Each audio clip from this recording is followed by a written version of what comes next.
Apa jua makhluk pertama yang diolah oleh Allah sebelum adanya olahan yang lain?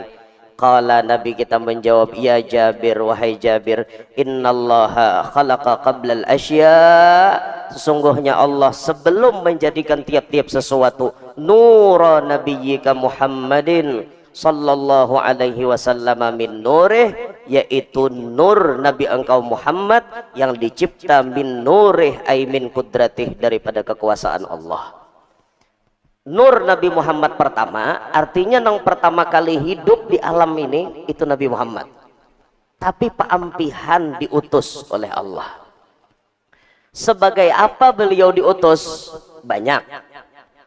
Sebagainya tuh banyak. Qori tadi membaca laqad kana lakum fi rasulillahi uswatun hasanah. Sungguh mulai ujung kepala Nabi sampai ujung batis Nabi saikungan sebagai contoh teladan yang baik. Nabi Muhammad inilah contoh teladan bagi semuanya. Sehingga kalau berbicara contoh teladan, jangankan kita orang Islam, non-Islam pun mengakui bagaimana kehebatan akhlak Nabi Muhammad. Contoh orang kafir Quraisy. Orang kafir Quraisy Tuhannya siapa? Lata, Uzza, Manah, Hubal. Itu nang gana-ganal. Nah halus-halus banyak lagi. Siapa-siapakah ngarannya udah tahu juga. Tidak kurang di seputaran Ka'bah itu ada 360 patung. Mereka bertuhan selain Allah, tapi mereka mengakui Nabi Muhammad Al-Amin, orangnya jujur, kawan dipercaya, dan bahkan mereka mengakui apa keputusan Muhammad mereka percaya dalam segi akhlak. Contoh misalnya berbicara tentang fenomena kita saat ini, lalu kita bandingkan dengan Nabi Muhammad, lalu kita belajar, maksudnya bukan membanding, kita belajar apa yang telah dicontohkan dari Nabi Muhammad. Fenomena saat ini, berapa banyak orang-orang yang diberikan amanah dari rakyat mengemban jabatan itu dan ini, jadi kepala patin, kepala haruan, kepala baung, kepala tauman, itu dan inilah kepala-kepalanya, macam-macam. Intinya amanat dari rakyat diserahkan kepada mereka, tapi mereka ini kekurangan teladan. Mereka tidak mengkaji bagaimana sosok Nabi Muhammad jadi pemimpin, sehingga ini menjadikan sesuatu hal yang tidak nyaman terjadi di negeri kita khususnya. Maka malam hari ini, dalam kesempatan ini, kita berdoa semoga Indonesia baik-baik saja. Semoga rakyat Indonesia ke depannya semakin sejahtera, semakin makmur. Para pemimpinnya semoga Allah beri hidayah taufik, sehingga pikirannya bukan untuk keberuntungan pribadi dan golongan atau partai mereka, tapi mereka memikirkan bagaimana mensejahterakan rakyat. Amin Allahumma amin. Besok tanggal 1, iyalah, berarti besok ada demo besar-besaran. Bapak Ibu sekalian, demo adalah hak warga negara Indonesia, dan itu sudah diatur dalam undang-undang sahih itu. Kita berpesan, kalaupun harus demo tidak apa-apa. Kalaupun harus, kalau kawakada ya kada, tapi kalaupun harus itu hak warga negara, tidak boleh dilarang. Namun kita berpesan, yang mana berdemo, demolah dengan cara yang beradab. Sampaikan aspirasi Anda, jangan sampai Anda menjadi orang yang anarkis. Dalam demo jangan sampai hancur macam-macam. Menghancur fasilitas umum itu tidak menyelesaikan masalah, apalagi sampai menjarah barang orang lain. Agama tidak membenarkan itu ampun orang. Ambil ampun orang itu maling. Mengambil ampun orang itu maling. Sekalipun berasumsi, beranggapan, oh kami mengambil duit kami juga. Busiah kada duit itu. Inya jadi pengusaha apa misal, atau jadi apalah itu. Intinya mun mengambil ampun orang dalam agama ngarannya maling. Kada usah pian maling berdosa apa kada, maling itu pasti berdosa. Jar ulun rajin apa? Ghasab itu sudah berdosa. Ghasab itu menguasai sementara ampun orang. Contoh, sandal, memakai sandal orang bawa beuduk. Selama pian memakai sandal orang kada beizin, itu ghasab namanya dosa. Kaina kita boleh kan selama memakai kada bepadah itu ghasab. Apalagi mengambil dosa itu. Jangan sampai itu terjadi. Jangan sampai itu terjadi. Dan kepada pemerintah ketika ada rakyatnya demo, ambillah langkah yang bijak. Datangi dong. Keluar Anda dari gedung. Kenapa harus takut? Kan mereka kada pacang menyakiti. Anda dijaga oleh aparat. Minta pengamanan, datang hadapi masyarakat, hadapi rakyat, kehendak buhan ikam napa, panggil selesai. Kalau kada seperti itu, kada habis-habis, korban akan terus bertambah. Ada yang kena lindas mobil, ada yang mati terbakar. Itu akhirnya merugikan kepada rakyat Indonesia. Kita kada mau nyawa orang itu hilang begitu saja. Jadi tolong saling memahami. Si pemerintah tolong dengari apa kehendak si pendemo.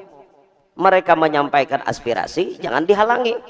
Dengarkan apa kehendak mereka, selesaikan baik-baik. Ini negara milik kita bersama, bukan milik para pejabat, bukan milik elit-elit politik, bukan milik orang berduit. Ini negara ampun kita yang sudah diatur dalam undang-undang yang kuat. Kada kawah hendak semena-mena di negara ini.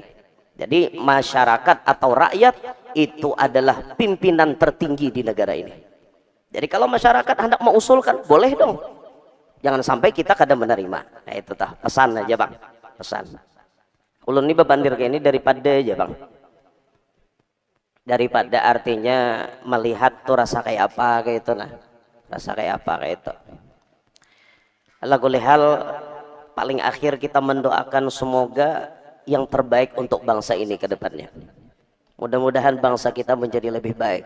Sudah 80 tahun kita merdeka, jangan sampai negara kita ini diobok-obok oleh orang yang tak bertanggung jawab. Kita syukur di negara kita nih ada KPK nang menangkapi nang korupsi itu. Syukur alhamdulillah. Syukur. Walaupun tidak diberlakukan hukum Islam di negara kita, tapi tetap alhamdulillah ditangkapi. Jakanya hukum Islam alhamdulillah lagi bang. Soalnya maling tuh ditatak tangan.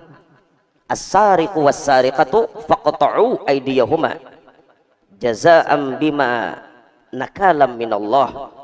Jazaa'an bima kasaba nakalam minallah. Maling lalaki, maling bibini, tatak tangannya. Itu sebagai balasan dari Allah. Tapi nang ditatak tangan itu ada aturan. Jika mencurinya sampai nisab, dan ada aturan yang lain kan asal tatak juga. Berapa guru nisabnya maling tuh mencuntan boleh ditatak 1/4 dinar. 1 dinar sama dengan 4 gram saparapat emas.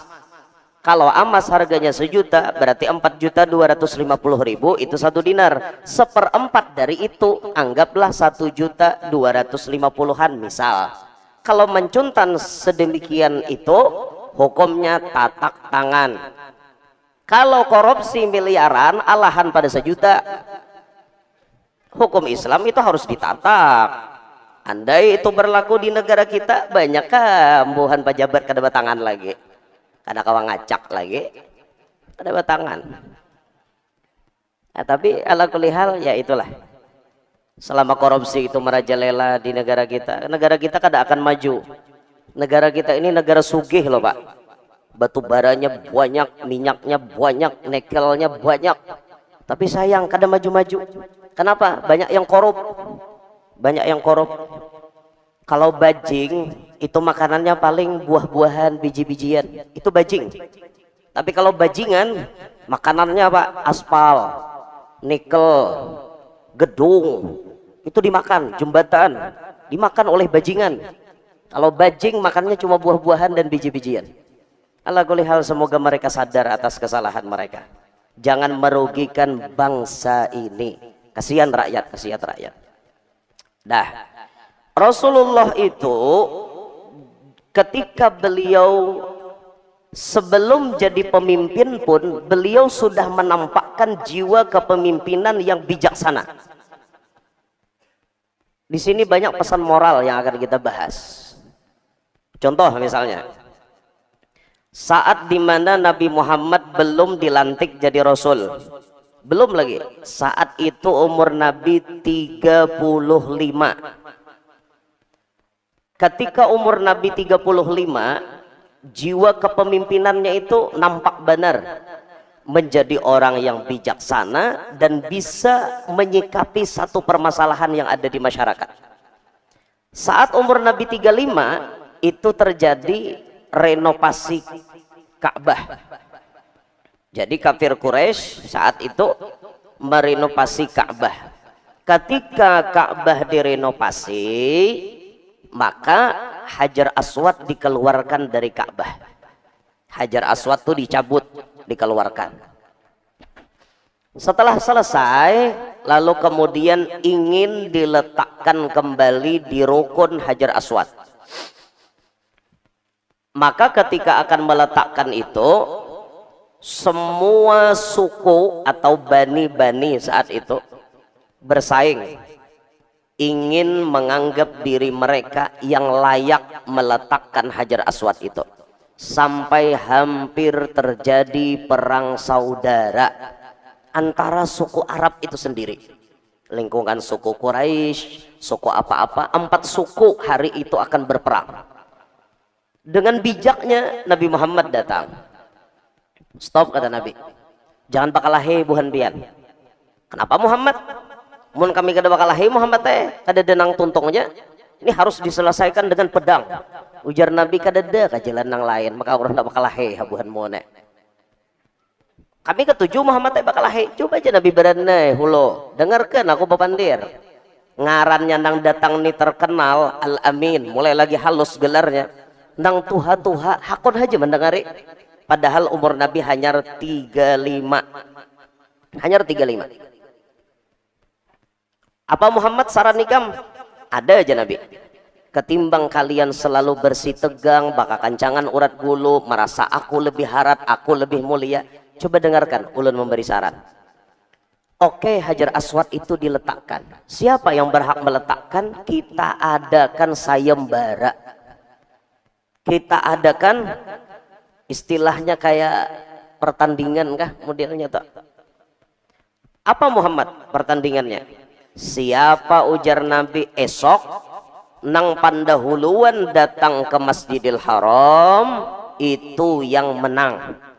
Yang menang yang berhak meletakkan Hajar Aswad. Bagaimana kepala suku semuanya? Oke Muhammad amun ke ini, yes, the best, thank you. Akur artinya. Mun kakak ini Muhammad kami narima berataan. Ada jadi kami bakal buat pedang bahasa. Singkat cerita, esok hari berjalan. Mungkin mereka artinya guringan lah, malam apalah keuyuhan bah bakancangan urat gulu tadi. Guringan kalapahan. Nah kayak malam ini kan nyaman guring harinya dingin-dingin kayak ini lah. Apalagi kursi kayak ini tinggal rebahakan selesai. Kursi ini sako bebicikan ini. Jadi mungkin buahnya tuh guringan, terlelap apa. Esok hari bergegas tulakan. Ujar kepala suku anu aku nak dahulu datang sekira aku menangnya. Ternyata ketika mereka sabarataan datang, Nabi Muhammad sudah berdahulu. Nabi Muhammad berdahulu. Kumpul semuaan suku tadi. Kayak apa aja buahnya?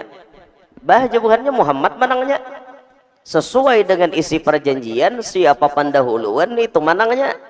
Berarti kan ada yang lain, Muhammad pemenangnya. Berarti Muhammad yang berhak meletakkan Hajar Aswad. Silahkan Muhammad letakkan Hajar Aswad. Apa ujar Nabi? Walau Nabi jadi pemenang, tapi di sini lihat bijaksananya Nabi.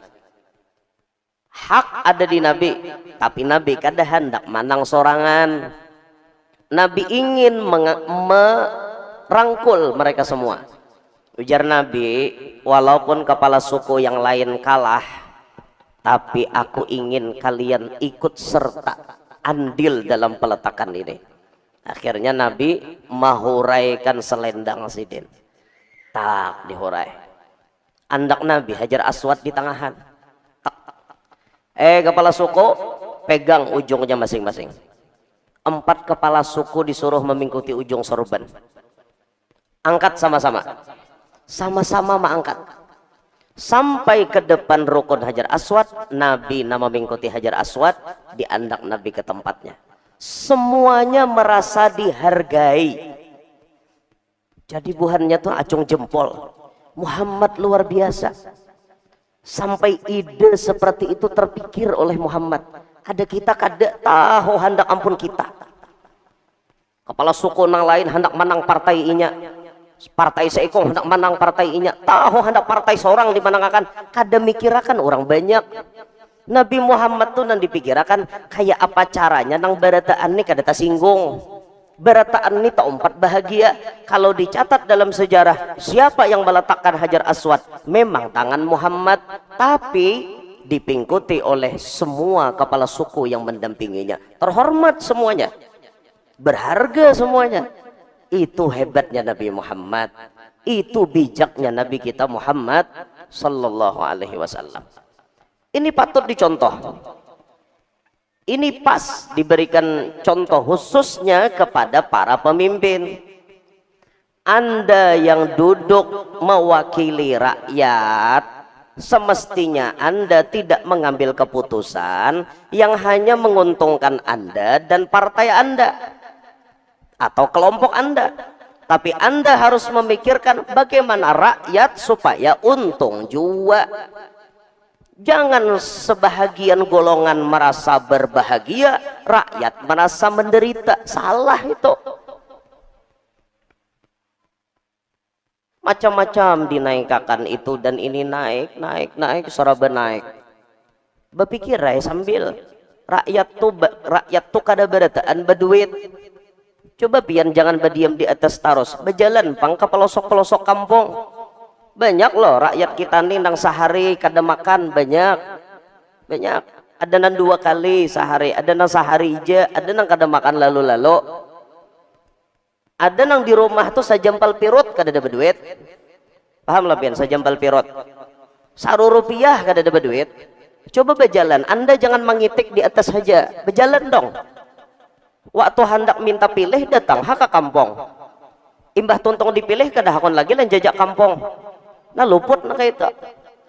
Luput. Harus Anda dengarkan aspirasi rakyat. Harus Anda datangi apa yang dikehendaki oleh mereka.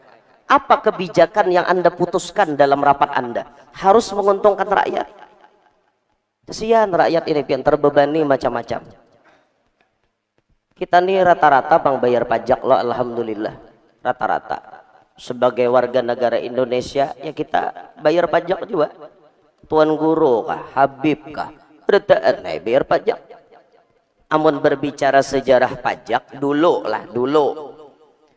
Amun di negara Islam itu tidak berlaku pajak untuk orang Islam. Ini negara Islam, dengari talah-talah kisahnya. Negara kita bukan negara Islam. Kalau di negara Islam pajak itu tidak dibenarkan kepada orang Islam. Pajak itu hanya diberlakukan, ampun maaf, kepada kafir zimmi. Bahasa kitanya non muslim yang memiliki perjanjian tidak mengganggu agama Islam. Itu bayar pajak setiap tahun. Itu pun disesuaikan dengan ekonomi mereka. Islam apa yang wajib dibayar? Zakat. Setiap tahun bayar zakat. Tapi bagi yang mampu berzakat, nang kada berzakat pang diberi zakat. Itu Islam. Lalu kemudian ternyata kita hidup tidak di negara Islam. Bolehkah pajak itu? Boleh kalau memang darurat. Itu kan Muktamar NU membahas kalau memang darurat boleh pajak diberlakukan. Tapi pajak yang tidak mencekik kepada rakyat, dan pajak itu harus pengelolaannya transparan. Rakyat harus tahu duit pajak dikemanakan. Sekarang kenapa rakyat itu bisa sarik? Karena duit pajak pun dikorup, makanya orang sarik. Coba pajak tuh bujur-bujur digunakan. Oh pajak ini dapat jalan ini, oh pajak ini kau maulah ini. Rakyat melihat dan rakyat merasakan, artinya dari rakyat kembali ke rakyat. Ini dari kantong rakyat masuk kantong pejabat, ditaguk mentah-mentah. Apa kada sarik orang? Makanya Indonesia itu kada maju. Kayak itu, nah di mana ada kesempatan duit ngam. Itu akhirnya. Nah makanya itu mudah-mudahan sadar aja berataan. Contohlah Nabi Muhammad yang selalu bijak dalam memimpin. Nabi Muhammad tuh bijaksana beliau. Apa keputusan Nabi tidak pernah menyengsarakan umat. Itu Nabi Muhammad tuh kayak itu. Apa aja keputusan Nabi, Nabi kada bisa maulah umat menderita. Dicariakan solusi jalan keluar, kayak apa caranya umat tuh kawa senang, umat kawa bahagia. Itu Nabi kita Muhammad. Adalah Nabi memaksa kita sembahyang sarakaat itu sejus hanya boleh rokok. Kedede, apalagi waktu Muaz bin Jabal jadi imam pian disariki Nabi. Muaz tuh jadi imam panjang ayatnya. Al-Baqarah tuh bilang dibaca sidin bahabis. Sampai habar itu kepada Nabi. Nabi langsung berucap apa? Afattanun anta ya Muaz, ya Nabi. Napa ikam Muaz? Maulah fitnah aja kah? Maulah tumbur benua aja kah? Ikam jadi imam kalalawasan. Jangan kayak itu aja Nabi. Di belakang ada orang tua, di belakang ada kakanak, di belakang ada orang garing. Jadilah imam nang sedang-sedang saja. Itu Nabi Muhammad kayak itu. Kada ada Nabi menyiksa kita. Bila jadi imam panjang ayatnya panjang-panjangnya. Itu tak siksa nang di belakang. Bujuran tak? Hati film napa nang di RCTI dulu tak? Ada nang rabah, ada nang berabah. Imamnya baca Al-Baqarah sampai habis. Itu ngarannya jadi pemimpin kada bijaksana. Coba kita belajar bijaksana. Bijaksana itu penting loh itu. Makanya dalam bertindak itu bijaksana itu diperlukan benar. Orang pintar belum tentu bisa bijaksana. Tapi orang bijak pasti pintar. Pasti pintar. Orang bijak pasti pintar. Orang pintar belum tentu bijak. Belum tentu bijak. Siapa madahkan artinya Muaz bin Jabal itu kada pintar. Pintar benar Sidin. Tapi Sidin membawa lagu Sidin waktu itu jadi imam. Mahayati benar membaca ayat. Tapi nang dibawa orang banyak disariki Nabi. Karena kada tahu dan kada kawa mau ukur siapa-siapa di belakang. Nah kita tuh harus mencontoh itu. Jadi apakah kita? Ayo kita belajar bijak. Jadi laki di rumah belajarlah bijak lawan bini. Belajar bijak lawan anak, bijak, adil. Belajar itu tak? Anak sekolah TK disangui 5.000 patut aja. Anak sekolah SD disangui 10.000 pas saja. Nang SMP disangui 20.000 adil aja. Ada ini pukul rata nang TK 5.000, na SD 5.000, na SMP 5.000, maka full day nganga na SMP. Itu abahnya kada bijak, kada bisa melihat keadaan. Kopiah atau pae anda kan jadi kepala lain di dangkong. Paham bian anda kan nyentak. Jadi bini belajar bijak kayak apa menyikapi laki, bijak dong. Jangan laki sedikit aja pindah bagarak cemburunya setengah mati. Itu kada bijak itu. Belajar jadi bibini nang bijak. Belajarlah hati itu dipenuhi dengan kebijakan. Carikan 70 alasan baru pian hendak bersangka jahat kepada suami pian. Laki berjanji jam 10 bulik, tahu-tahu laki datang jam 1. Jangan dulu pian sangka jahat. Belajar bijak dengan pikiran pian. Mungkin lakiku kamirisan ban. Mungkin lakiku kada tabawa jas hujan pas kehujanan. Itu tuh orang bijak tuh kayak itu berpikir. Ada nenek kada tahu samprot lawan laki. Datang laki jam 1. Kacak pinggang di muka lawang. Maka janji jam 10. Kenapa datang jam 1? Nah, jadinya laki. Naik akan hul aku ke rumah, jar kita bebandir. Itu orang bijak nang eta. Adanya tadi kada bijak dah, buktinya mama mai laki di muka lawang. Itu contoh orang kada bijak. Amun orang bijak tuh lihat laki datang, naik kakan dulu ke rumah, duduk kakan di kursi. Hanyar bepandir bujur-bujur. Kayak itu orang bijak. Moha bujur ay marangot, tapi adab tetap ada. Minum napa pian yang ndak tiha, kopiah, susu isah. Anak nang apa? Susu isah aja ya nyalake. Sudah ulahkan susu isah. Ulahkan susu susu es deh ulahkan duduk dah laki hanyar batakon. Ini jam berapa yang? Jam 1. Pian ingatlah janji pian jam berapa datang? Jam 10. Ingat bener aku. Kenapa maka terlambat? Itu bibinian yang bijak. Batakonnya pun perlahan. Ulun yang jadi terlambat, 1 ban bocor. Mencari tukang tambal tengah malam kadada. Ku irit-irit bagaimana carian tambal nang 24 jam hanya ada tetamu jauh yang aku berjalan, makanya menyita waktu yang cukup panjang. Masuk akal? Ujarnya bini. Itu orang bijak. Masuk akal. Terus jam berapa pian selesai tadi bannya ditambalkan oleh tukang ban? Sekitar jam 12 selesai ya ulun nambal. Sekali ulun jalan 2 kilo hujan sing darasan. Ulun cek di bawah jok jas hujan kadada. Amun ulun karasi behujan yang ulun bisi penyakit kada kawakan hujan langsung salismaan dan batukan. Hakunkah laki ikam garing? Siapa nama mencariakan duit esok? Masuk akal jadinya bini. Sampai di mana artinya pian kehujanan tadi? Di anu.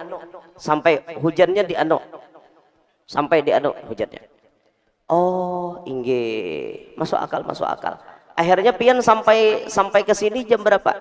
Akhirnya pas tes jam 1 sampai ke sini. Dari anu ke rumah kita itu setengah jam. Masuk akal. Binian nang bijak pasti menerima. Binian nang bijak tuh pasti menerima. Oh inggih, maaf yang lah ulun artinya menakuni pian bukan napa-napa, hanya ingin memastikan bahwa pian jujur atau tidak. Ulun takut pian layau kemana-mana. Itu binian nang sayang dan bijak. Sayang plus bijak. Amun nang kada bijak bang, mulai bakacak pinggang. Bayar laki hendak menjelaskan, stop. Tidak ada kata penjelasan. Ini sudah jelas berataan. Jelas nang apa? Laki aja belum mepandir. Hello. Begitukah istri yang bijak? Tidak, ibu-ibu. Ayo, nakawa kayak itu. Dengarkan laki menyampaikan aspirasinya. Menyampaikan pendapatnya. Dengari dulu. Hajar ketok palo. Amun sudah laki menyampaikan masuk akal aja. Oh inggih. Ulun ini tadi yang takutan lo kok pina kada masuk akal. Artinya berarti pian ini mungkin sangkut di warung jablay kah? Sangkut di mana kah? Itu tak. Kada aja laki aku menjaga yang aku sadar biniku ada di rumah. Aku menjaga, kada aku mengkhianati ikam pang. Alhamdulillah, maafkan ulun yang lah. Inggih ya laki. Sudah minum susu pian? Minum ya laki. Lapah pian? Inggih lapah urute. Nyamannya bisi bini nang pemahaman bijak tak? Nyaman, kada lawas bading pulang. Nah halas tak? Dintu orang itu bibini nang bijak. Oke, jadi laki bijak, jadi bini bijak. Jadi seorang abah bijak terhadap anaknya. Contoh bijak itu sudah dicontohkan Nabi Ibrahim kepada Nabi Ismail. Lihat Nabi Ibrahim waktu diperintah menyembelih. Ya Ibrahim, aufi binadarika. Hai Ibrahim, tunaikan janji ikam sembelih anak ikam Ismail. Oke, jangan Nabi Ibrahim, aku menyembelih anakku. Tapi lihat reaksi Nabi Ibrahim kayak apa? Nang digawi Nabi Ibrahim setelah diperintah Allah. Kada langsung menyembelih tapi batakon wan Ismail. Ya abati, ya bunayya, ya bunayya, wahai anakku, inni ara fil manam, abah nak kayak mimpi, anni adbahuk, abah disuruh menyembelih ikam. Fanzur madza tara, berikan pendapat ikam nak kawan abah. Jakanya Nabi Ibrahim tuh kada bijak rak sembelih sidin Ismail ranai. Kada perlu batakon. Tapi sidin batakon fanzur madza tara. Berikan nak pendapat ikam apa nih abah hendak nyembelih ikam. Apa jawaban Ismail? Ya abatif al ma tu'mar. Wahai abah gawi nang disuruh Allah. satajiduni insyaallahu minas sabirin. Insyaallah ulun termasuk orang nang sabar. Tu contoh abah nang bijak. Kias kawadah kita. Mun hendak mengawinkan anak, takuni anaknya hendak kada kawin. Oh, ikam tohe hendak ku kawinakan lawan aloh dangkak. Anak padiang kalambue. Kayak apa am toh? Naksir kayak ikamun aloh dangkak. Ujar si otoh bapandir, bah kawala ulun beindah. Artinya abah ini kada memaksa, kalau ini bukan perintah wajib, kalau bolehlah ulun menyampaikan pendapat ulun, silahkan aja abahnya. Ulun bahaya lawan aluh dangkak kada ada perasaan. Kalau tak ada perasaan pian paksakan menjalani pernikahan, apakah mungkin akan mendapatkan kebahagiaan? Ujarnya anak nih. Iya aja abahnya. Kada kawan nang mana dipaksa tuh biasanya kada nyaman. Nang nyaman tuh sama-sama menyerah. Itu nyaman itu bila paksaan kada. Nah nyaman. Siapa toh nang ditaksir ikam ulun bahe manaksir lawan Allah katinting. Allah katinting nang mana itu pang anak anak utuh tanggiling. Apa siapa tadi ngarannya? Allah katinting binti utuh tanggiling. Oh itu karena ikam taksir aja sudah. Amunnya ikam manaksir ninto menurut abah si Allah katinting tuh patut aja bang, termasuk bibinian nah artinya kada jelek kelakuannya dan muhanya standar aja, artinya mun dibawa ke orang saruan kada memberi supan. Sarah ikame abah hanya menawarkan Allah dangkak binti utuh kalambuai padiang kalambuai. Bila inya artinya ikam memilih Allah katinting, silahkan, abah tidak memaksakan kehendak. Itu contoh abah nang bijaksana. Nang mana nang kada bijak, bapak ngawini Allah katinting, tetap kawin Allah dangkak. Wah, tak abahnya. Oke, pian jadi wali mujibir berhak. Artinya jadi abah berhak memaksakan kehendak. Tapi ingat, biasanya yang terpaksa itu jarang membuat bahagia. Jarang. Ada aja, cuman jarang. Nah itu contoh bijak. Jadi imam. Kayak apa supaya bijak? Jangan menuruti nang Muaz tadi sing panjangan baca ayat, kasihan makmum di belakang.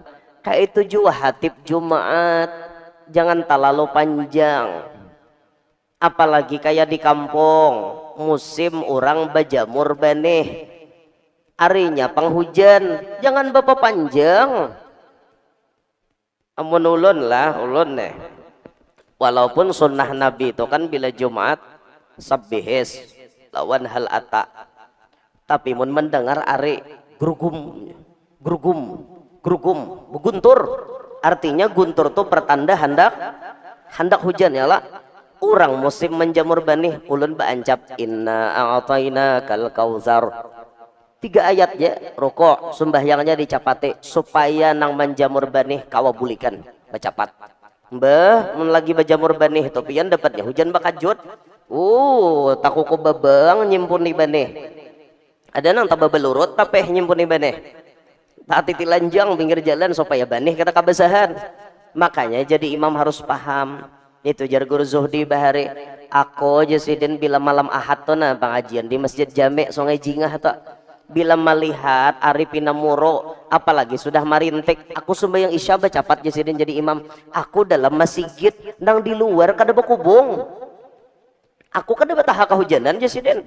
Nang di luar ku pikirakan kayak apa? Bahancap sidin jadi imam. Bahancap, no 4 rakaat tuh bahancap. Jakarajin misalnya 5-7 menit selesai, ini 3 menit selesai. Diancap sidin. Supaya apa? Nang di luar kada kabasahan, aku mikirakan orang jasidin. Kayak apa nang di luar tuh kabasahan? Busiyah daya tahan tubuhnya kada kuat. Kayak apa inya garing bulik pengajian, pas kada kawatulak lagi ke majelis muninya garing. Tuh ku pikirakan jar almarhum Guru Zuhdi. Sama aja sidin aku mikirakan nang bekandaraan bulik bahujan, nang bemobil pickup jasidin. Kasihan aku jasidin nyaman di dalam Alphard. Nang bemobil pickup ya Allah tuha orangnya. Bejajal pulang. Bejajal orangnya tuha seekong bawa minyak angin, seekong bawa balsam, macam bau. Bemobil pickup ya Allah, Kasihan Jasidin, aku nyaman di dalam mobil Alphard. Tuh kupikirakan, aku berpikir Jasidin. Jaka aku kawa Jasidin nukarakan mobilku tuh karakan berataan, tapi aku kada kawa nukarakan. Makanya Jasidin aku minta rela mun caramahku kalawasan. Amunnya ada perkataan nama ulah kada nyaman sehingga ikam talambat guling. Aku minta rela tuh guru nam bijak. Itu imam yang bijak seperti itu. Han, kita tuh harus belajar nang itu. Makanya bijaksana tuh pian orang jadi bijaksana tuh bilang hampir kadada sekolahnya ninta. Karena bijaksana tuh ya bisa dikatakan kelebihan yang Allah berikan. Karena tidak semua orang bisa bijak. Tidak semua orang. Contoh nih lah, contoh nih. Satu tomat lagi nah. Kena dipadahkan guru kada bijak pulang. Aku paham Belanya ma'alis sila tuh 2-3 kali berarti lawas ada ceramah tak. Ada usah bela lawas lagi. Terus kah? Lanjut kah? Ibu-ibu lanjut kah? Nah, apa na lanjut?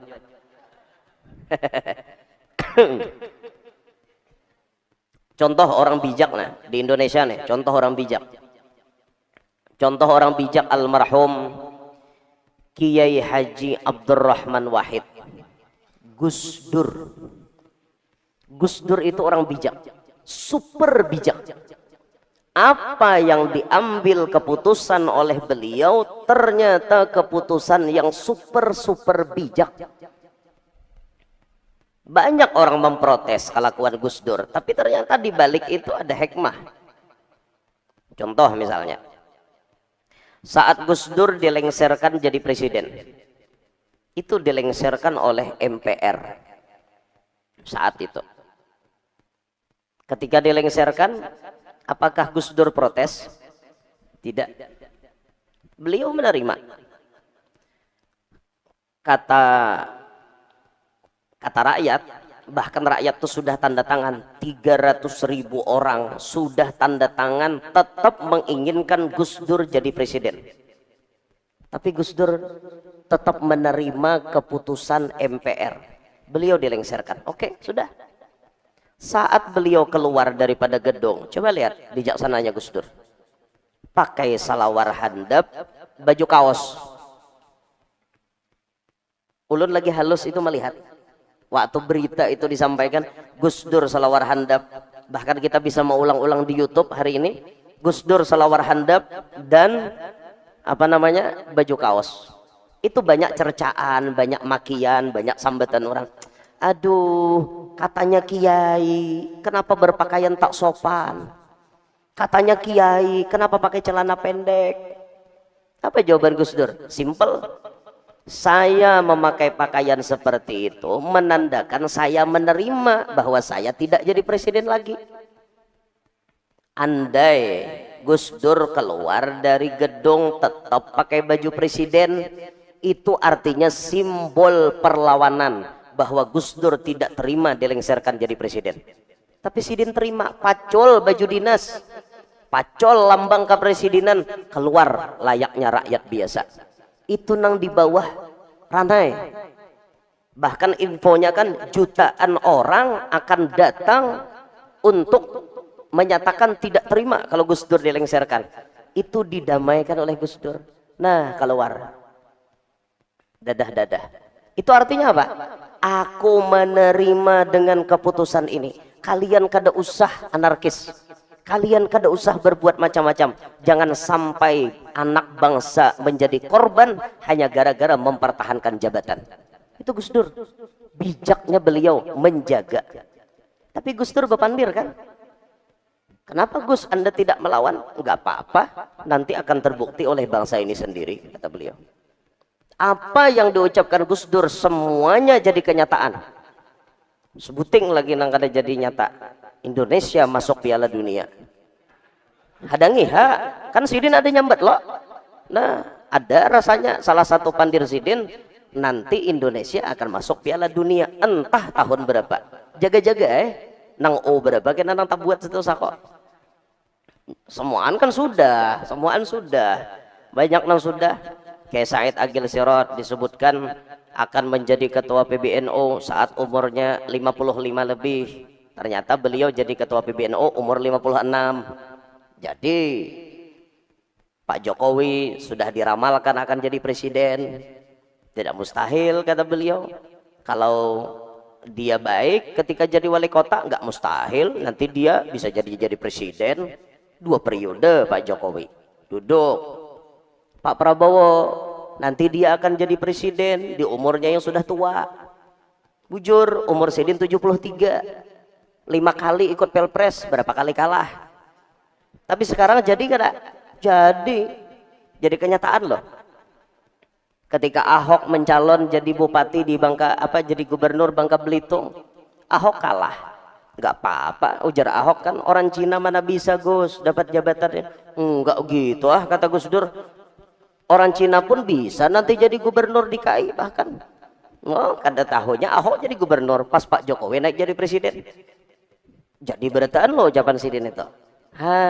Gus Dur orang hebat. Gus Dur waliullah. Itu pian kotak amal di Tebu Ireng itu di makamnya Gus Dur. Sebelum itu kan ada Abah Sidin pemakam di situ, ada Kai Sidin. Kotak amal tuh ada, tapi banyak isinya. Pas Gus Dur nang berkubur di situ, kotak amal di makam di Tebu Ireng itu setiap tahun ketika dibongkar jumlahnya miliaran. Orang hidup mensejahterakan, orang mati mensejahterakan orang hidup. Itu potretnya Gus Dur. Masya Allah ya. Makanya waktu Gus Dur meninggal dunia, lihat lautan manusia mengantarkan beliau. Karena hubungan beliau dengan Allah itu sangat dekat. Sangat dekat hubungannya, luar biasa. Dan beliau itu pengamal tasawuf yang sangat kuat. Kada pernah repot menghadapi masalah. Masalah ini kata Gus Dur hanya ada 2. Ada masalah yang bisa diselesaikan, tidak perlu dipikirkan karena bisa diselesaikan. Dah selesai. Ada masalah yang tidak bisa diselesaikan. Kalau tidak bisa diselesaikan, jangan dipikirkan. Kan kada selesai. Gitu aja kok repot. Itu pandir orang tasawuf kelas tinggi. Gitu aja kok repot. Bahkan Gus Dur memberikan contoh layaknya Nabi Muhammad sifatnya. Akhlaknya apa? Akhlaknya Gus Dur seperti Nabi Muhammad. Nabi Muhammad punya akhlak ya'fu 'anidz dzambi idza kana fi haqqihi wa sababih. Nabi Muhammad itu selalu memaafkan kesalahan orang lain yang menyangkut pribadi beliau. Lihat beliau ketika diwawancarai, Gus, orang-orang yang melengsarkan Anda itu musuh Anda enggak? Tidak, kata beliau. Apakah Anda memaafkan? Memaafkan. Apakah melupakan? Tidak. Lupa tidak, tapi sudah memaafkan. Itu bahasa beliau. Memaafkan. Siapa musuh Anda Gus di Indonesia ini? Hanya satu, Fulan. Tapi itu pun kata beliau, saya ketika hari raya berkunjung ke rumahnya. Saya salaman, saya maaf-maafan. Berarti saya nggak punya musuh dong di Indonesia ini. Itu sosok Gus Dur. Saya tidak punya musuh. Orang yang dizalimi sedemikian tapi masih bisa memaafkan. Itu akhlak Nabi Muhammad. Kalau pian bercermin ke Nabi Muhammad jauh benar kalau Gus Dur contoh nyata. Gus Dur contoh nyata. Memaafkan kesalahan orang lain. Bijak banget cara berpikirnya beliau. Bijak benar ya. Jadi kita ini belajar, ayolah belajar jadi orang bijak ya, belajar. Mudah-mudahan dalam hidup kita kawa membijaksanai apapun. Bil khusus kita ini hidup, ada yang berumah tangga, ada yang bermasyarakat. Belajar pang bijak di rumah tangga dan bermasyarakat. Di masyarakat tuh belajar bijak. Bila ada orang berkumpulan, cungol, bacungol hajagen itu bentuk kebijakan. Apalagi kawa membantu. Misalnya di lingkungan Masjid Al-Intishar ada rapat apa, datang dong. Ada rapat akan membahas duit ini dan ini akan digunakan untuk rehab Masjid Al-Intishar. Bagaimana kira-kira warnanya, bagaimana berikutnya, ini. Datang dong. Rapat datang. Ada orang baaruhan datang, ada orang bapangantinan datang. Oh, bapangantinannya guru mau undang artis pang satengah telanjang, gampang atasinya. Artis belum mulai kita saruan. Kenapa repot?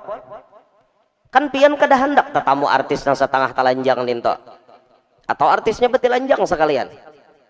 Pian kan kada hendak tetamu saruan capat-capat. Bila artis mulai jam 9 banyanyi, pian saruan jam 8. Apa susahnya? Oh, guru kami sibuk dari subuh sampai jam 8 kami sibuk. Mau kada mau kami saruan tuh hanya bisa jam 10 atau jam berapa. Ampihakan orang bejugit hanya pian datang. Jurang kami tutup kada apa-apa. Aku matar amplop bener ya itu. Selesai, bulik. Hanya untuk bermasyarakat. Gampang aja mensiasati itu. Gampang aja. Yang penting wan masyarakat tuh jangan tapahual. Penting itu orang kematian datang.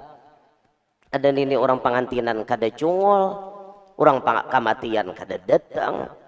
Orang kampung lalu mengatakan blacklist di orang kampung. Bila inya pengantinan kita jangan tulakan. Bila inya mati suruh inya berkubur sorangan. Berarti mati jadi hentu ngarannya. Berpikir kita supaya bijak, lalu di masyarakat tuh baik kelihatannya. Nanti Rasulullah itu bisa benar sidin bermasyarakat. Nang mana orang miskin behimat Nabi merangkul mamarake. Makanya Nabi itu lebih memilih kada hendak sugih. Andai Nabi hendak sugih, lebih sugih daripada Nabi Sulaiman. Tapi Nabi kada hendak. Tujuannya untuk apa? Nyaman lawan orang miskin kada berjarak. Coba jangan Nabi sugih. Nabi itu rumah sidin misalnya pagar tinggi, satpamnya 7, misal ada anjing pulang di muka, misal kikira nyaman lah orang miskin hendak peparak, ada nyaman. Kita aja naik ke rumah orang sugih ya Pak, kita nih kada tapi sugih naik ke rumah orang sugih aasaan biar nang sugih kada bacapat lo kubulik jar tatap kita rasa kada nyaman. Apalagi mata orang cirau bah yang ini bilang paling hendak duit, nah tuh makinnya amu lah kada nyaman loh. Nah makanya Nabi itu kada hendak nang itu ada jarak antara sidin dengan orang miskin tuh Nabi kada mau. Bahkan Nabi dalam prakteknya selalu mengutamakan orang miskin dibanding orang sugih, selalu Nabi kayak itu. Nah pajar dalam Maulid Habsyin apa? Idza da'ahul miskinu ajabahu ijabatan muajjalah. Nabi apabila diundang oleh orang miskin lakas datang.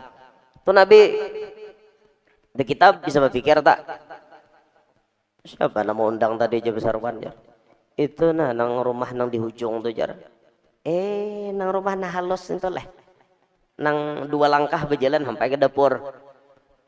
Aku kada sarwan gin paling pemakannya sop beribit, paling ibarat pun kada beribit hayamnya hayam bekunyong, artinya kada baraba sopnya, wortel kada ada, daun-daunnya kada baraba bang bekunyong, hayamnya bekunyong, mahina lah mahina. Ada Rasulullah kada bila nang miskin datang capat Nabi mengabulakan. Rasulullah datangi rumah ulan, nggih ya Nabi, aku datang, langsung Nabi datang. Kayak apa bahagianya orang susah saat didatangi Nabi Muhammad. Itu dicontoh oleh ulama kita terdahulu. Dicontoh oleh Habib Ali bin Abdurrahman Al-Habsyi Kuitang. Balawas kada bijak pulang nenek. Sikit lah. Hari hujan juga. Ada wajah bulikan. Jadi membijaksanai supaya pian jangan garing, lawasi ceramahnya. Habib Ali Kuitang toh pernah diceritakan diundang oleh orang susah nang mahajatakan doa Habib Ali Kuitang. Di mana aja Habib Ali alamatnya? Di sana Habib parak rel kereta api. Oh inggih, itu sudah ada dalam kepala kita.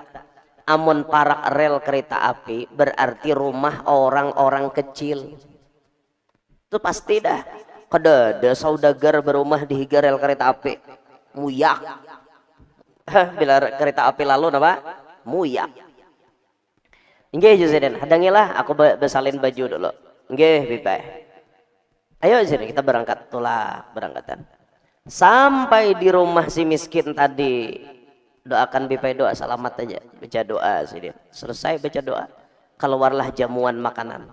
Apa jamuan makanannya? Walut. Tabalujur bener, Habib Ali ini kada bisa makan walut, kada bisa makan walut. Bagaimana akhlaknya beliau menjaga hati orang miskin supaya tidak terluka. Itu akhlak Rasulullah. Ujar Habib Ali, kawakah dibungkus haja. Aku jesidin asa kanyang masih. Asa itu kada kanyang kada. Asa kanyang. Lain bapak dah, aku kanyang tapi lapar tuh dusta ngarannya. Aku asa kanyang. Oh inggih Beb, siap dibungkusakan. Padahal sidin kada bisa makan. Itu akhlak. Supaya orang miskin kada tersinggung. Itu bijak namanya. Ada kita kada bisa bijak saruan. Napanya makanannya pohon ya. Nyambat tuan rumah tuh pohon. Pohon jangan apa angin aja. Daging sapi. Bah, kawan aja. Darah tinggi. Ada kalahin pada sape. Oh, itu kita tak, itu kada bijaknya kita. Kalau tuan rumah nang bepandir, silahkan pian menjawab. Siapa nang kada makan daging, angkat tangan. Boleh kita jawab. Nah, ulun kada makan daging. Ya, ada tulang aja tuan rumah. Kan kada makan daging. Boleh kita betagih. Amun tuan rumah kada bepandir, tolong jangan berucap. Kecuali pian tahu bahwa ada lauk lain, hanya pian berucap. Melihat siang tadi sidin belanja ada daging sapi, ada hintalo. Kawa pian bapak dah, aku hintalo jagin palihatku siang tadi pian ada nukar hintalo. Nah tuh kawa diucap. Mun kada tahu jangan betagih. Kalau kok tuan rumah seutingannya lauknya. Ada kah rumah tuan rumah lain pada daging sapi ini jar? Ada. Tuan rumahnya menyarikan di kamarnya, masuk kayak ke kamar, be keluar, napa aja bukan jadi dalam ingohnya pedes. Oh, anu kah? Lalapan kah? Sambalnya pedes benar, kade aja. Talingaku pulas sidin. Apa jadi di pulas sidin? Lagi aja sidin. Aku nukar daging nih aja berhutang. Kau tatagihan macam-macam. Pakadaku pulas di sidin. Kada tahu lalu lan penderitaan tuan rumah. Itu gara-gara kada bijak. Makanya coba belajar akhlak itu kayak Rasulullah, kayak Habib Ali tadi itu, masya Allah. Itu contoh bagaimana Nabi menghadapi fenomena-fenomena yang bermacam-macam. Jadi kesimpulannya, siapapun kita, apapun profesi kita, dimanapun kita berada, jadilah orang yang bijak. Jadi orang bijaksana, bisa membijaki segala hal, bisa membijaksanai semua keadaan. Itu akan membuat keberuntungan dan kenyamanan bagi kita. Nah itu makanya itu pesan-pesan malam ini, sabarataan kita disuruh bijak. Mau yang jadi tuan guru, yang jadi pemerintah, yang jadi kepala-kepalaan macam-macam, yang menjadi pegawai, yang menjadi karyawan, yang menjadi bos, yang menjadi rakyat biasa, yang menjadi buruh, yang menjadi apapun, belajarlah bijak. Karena bijak itu merupakan sifat akhlak daripada Nabi kita Muhammad sallallahu alaihi wasallam. Nah kira-kira ingin situ gin kalaulah membijaksanai supaya pian jantan lalu lawas, mudahan hujan lakas tado. Nah, membijaksanai bagaimana artinya karena mau kada ampi-ampi padahal buhannya. Itulah aja membahas bijak, seorang aja bicara mah kada bijak.